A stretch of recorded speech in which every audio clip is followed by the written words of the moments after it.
tapat, matatag at maaasahan balitang tama at totoo lamang dito sa Pilipinas Network. Magandang araw sa ating mga kababayan sa Pilipinas at sa buong mundo. Huwag kalimutang pusuan ang video, sumubaybay at pindutin ang patingaw upang lagi kayong updated sa balita. Simulan na natin. Magandang araw sa ating mga taga-subaybay sa buong bansa. Isang malaking balita ang ating tinututukan ngayon mula sa Europa. Nagdeklara ng state of emergency ang mga itinalagang awtoridad ng Russia sa Crimea, partikular sa Sevastopol at sa buong peninsula. Ang biglaang hakbang na ito ay nagpapakita ng lumalalang krisis sa seguridad at logistika sa rehiyon na kasalukuyang sakop ng puwersang Ruso ayon sa mga pinakahuling ulat mula sa Ukrainian media.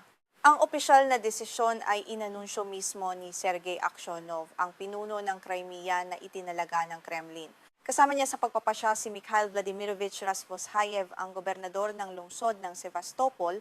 Ang magkasamang deklarasyon ng dalawang opisyal ay nagpapatunay na ang sitwasyon sa buong Tangway ay umabot na sa antas na nangangailangan ng agarang interbensyon ng pamahalaan upang mapanatili ang kaayusan at kontrol. Ipinaalam ng mga awtoridad na ang emergency regime ay opisyal na ipinatupad simula 1:00 ng hapon, oras sa Crimea noong ika-26 ng Hunyo.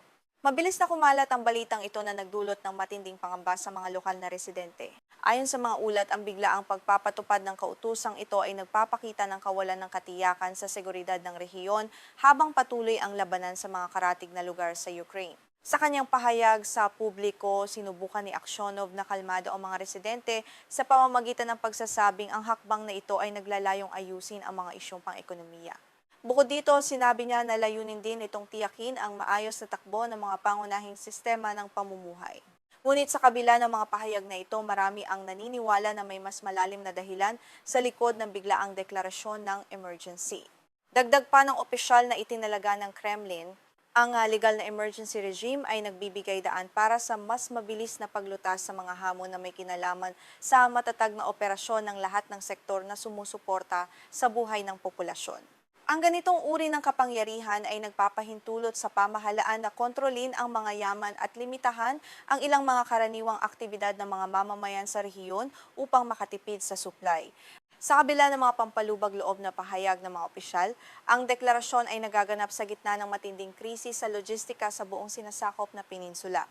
Nahaharap ang Crimea sa malubhang kakulangan sa supply at transportasyon na nagpapahirap sa pang-araw-araw na pamumuhay ng mga tao. Ang krisis na ito ay sinasabing direktang resulta ng mga serye ng pag-atake na naglalayong putulin ang ugnayan ng Russia sa Crimea. Upang makayanan ng krisis, marahas na binawasan ng Russia ang mga koneksyon sa tren patungo sa Crimea. Ang desisyong ito ay nagdulot ng malaking epekto sa transportasyon ng mga sibilyan at mga kargamento. Ang tren na dating pangunahing paraan ng paglalakbay sa pagitan ng Russia at ng peninsula ay unti-unti nang pinipigilan na nagpapakita ng lumalalang kawalan ng kakayahan ng Moscow na protektahan ang mga rutang ito mula sa atake. Sa kabuuan, 11 ruta ng tren ang tuluyan ng kanselado ng mga awtoridad at ang huling naka-schedule na pag-alis ay itinakda sa darating na ika-8 ng Hulyo. Ang hakbang na ito ay nag-iwan sa maraming biyahero na walang katiyakan kung paano sila makakabalik sa kanilang mga tahanan o makakapaglakbay para sa trabaho, na lalong nagpapahirap sa sitwasyon ng ekonomiya at turismo sa buong rehiyon ng Crimea sa kasalukuyan. Pagkatapos ng takdang petsa sa Hulyo, 7 na lamang na tren ang papayagang bumiyahe patungo at mula sa buong peninsula ng Crimea. Ang lahat ng natitirang biyaheng ito ay maglilingkod lamang sa lungsod ng Kerch. Ang matinding limitasyong ito sa transportasyon ay nagpapakita ng seryosong pag-atras ng mga operasyon ng Russia sa rehiyon na tila naghahanda sa mas matinding labanan sa mga susunod na buwan ng digmaan. Ayon sa pahayag ng kumpanya ng tren ng Russia na Grand Service Express, ang mga serbisyo ng tren patungo sa Crimea ay malilimitahan na lamang sa mga koneksyon patungong Moscow, St. Petersburg at Adler. Ang pagbabagong ito ay nangangahulugan na ang karamihan sa mga rehiyon sa Russia ay mawawalan na ng direktang ugnayan sa tren patungo sa Crimea na nagpapalayo pa lalo sa peninsula sa labas ng bansa at sa mga mamamayan nito.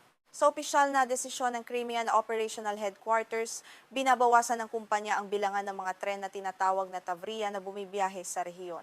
7 tren na lamang ang tatakbo araw-araw patungo at mula sa istasyon ng Kerch, Yuzhnaya.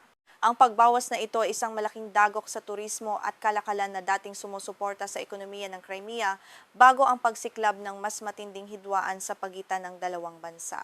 Dahil sa mga limitasyong ito, ang mga pasahero na naglalakbay patungong Kerch ay kailangan pang isakay sa mga bus mula sa mga terminal ng tren upang makarating sa kanilang huling destinasyon.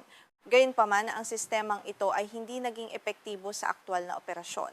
Ayon sa mga lokal na ulat, madalas ang pagkaantala at kaguluhan sa paglilipat ng mga pasahero na nagiging sanhi ng matinding galit at pagod sa panig ng mga sibilyan. Isang partikular na insidente ang naganap noong gabi ng ika-22 ng Hunyo na nagpakita ng tindi ng problema sa transportasyon. Ang mga pasahero ng tren numero 184 na biyaheng Sevastopol patungo Murmansk ay hindi nakapagpatuloy ng kanilang biyahe patungong Kerch gamit ang bus. Ang pangunahing dahilan ng insidenteng ito ay ang biglaang kawalan ng supply ng gasolina para sa mga sasakyan. Dahil sa kawalan ng bus, napilitan ng ilang mga biyahero na kumuha ng pribadong taxi upang makarating sa kanilang destinasyon. Ang pamasahe sa taxi ay umabot sa napakataas na halaga na 12,000 rubles o katumbas ng halos $60 bawat sasakyan. Ito ay napakalaking halaga para sa mga karaniwang mamamayan na nais lamang makauwi ng ligtas sa gitna ng nagaganap na krisis sa enerhiya sa rehiyon. Ang ulat na ito mula sa Russian media outlet na Forpost ay nagpapatunay na ang krisis sa gasolina ay hindi lamang tsismis, kundi isang malubhang katotohanan na nagpaparalisa sa transportasyon sa buong Crimea. Ang kakulangan sa enerhiya ay direktang nakaaapekto sa kakayahan ng mga otoridad na panatilihin ang kaayusan at nagpapakita ng kahinaan ng kanilang depensa laban sa mga pag-atake sa kanilang mahalagang supply chain. Ang mga pangyayaring ito ay nagaganap sa gitna ng patuloy na kampanya ng Ukraine na naglalayong sirain ang mga infrastruktura ng logistika ng Russia. Kasama sa mga pangunahing target ng Ukraine ang mga supply chain ng gasolina, mga tulay, at mga riles ng tren na ginagamit ng militar ng Russia upang magdala ng mga armas at sundalo patungo sa harapan ng labanan sa timog at silangang bahagi ng bansa sa kasalukuyan. Ayon sa mga analista sa militar, ang pagbawas sa mga serbisyo ng tren ay direktang epekto ng mga pinsalang natamo ng Crimea mula sa mga nakaraang atake ng drone ng Ukraine noong kalagitnaan ng Hunyo. Ang mga ataking ito ay matagumpay na nakapinsala sa mga pangunahing infrastruktura na ginagamit kapwa para sa transportasyong militar at sibil na nagpahirap sa pamahalaang Ruso na ibalik ang normal na operasyon ng tren. Ang tulay sa Kerch na kilala rin bilang Crimean Bridge ay nananatiling isa sa mga pinakasensitibong istruktura sa hidwaang ito.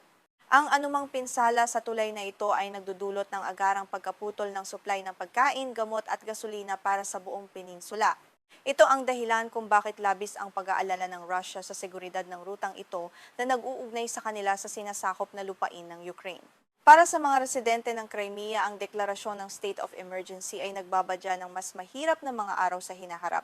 Bukod sa kakulangan sa pagkain at gasolina, ang takot sa patuloy na pambobomba at pag-atake ng drone ay bahagi na ng kanilang pang-araw-araw na buhay. Ang kawalan ng malinaw na solusyon mula sa mga itinalagang autoridad ay lalong nagpapababa sa moral ng mga mamamayan sa nasabing rehiyon. Sa pagtatapos ng ating balita, malinaw na ang Crimea ay unti-unti nang nailalayo sa labas ng mundo dahil sa patuloy na labanan. Ang deklarasyon ng emergency ay isang pag-amin na rin ng Russia sa lumalalang sitwasyon na hindi na nila kayang kontrolin sa ilalim ng normal na batas. Manatiling nakatutok sa aming programa para sa mas marami pang ulat ukol sa pandaigdigang balita.